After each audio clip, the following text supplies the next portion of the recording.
This is Autumn Klekta with H2O News, and today we're going to be discussing a disturbing situation that has been unfolding in Mexico for quite some time now. In the northwestern corner of the Gulf of California resides an endemic species of porpoise, Phocoena sinus, commonly known as the vaquita. Unfortunately, Phocoena sinus holds the title of the world's most endangered porpoise, with an estimated population of roughly 18 individuals, according to the latest report by the International Union for the Conservation of Nature. This is Totoaba macdonaldi, a large fish that is also endemic to the Gulf of California, sharing the same habitat as Phocoena sinus, but these two species share connections beyond that of their habitat.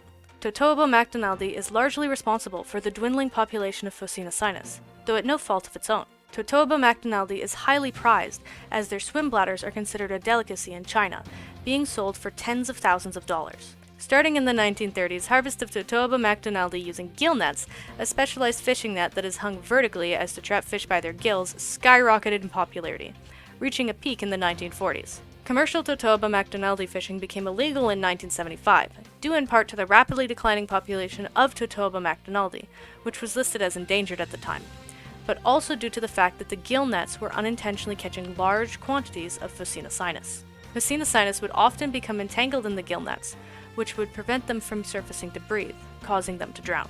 Unfortunately, this issue has been well known for quite some time, with Dr. Lorenzo Rojas Braccio at the Society for Marine Mammalogy publishing a study on the various threats to Phocoena sinus all the way back in 1999.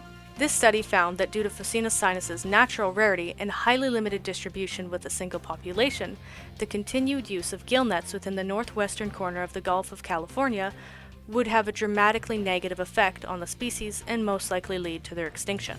On a more optimistic note, however, a study from 2022 by Dr. Robinson and colleagues published by the University of Groningen found that there may still be hope for this tiny porpoise. The study analyzed whole genome sequences of 20 individuals and found that the species' historical rarity had resulted in a reduced count of recessive deleterious mutations. This means that Phocoena sinus is not at risk of extinction due to inbreeding, and would most likely make a full recovery if gill netting was halted immediately. In the words of Armando Jaramillo Legarreta of Mexico's Department of the Environment and Natural Resources, we are witnessing the end of a species if the illegal fishing continues.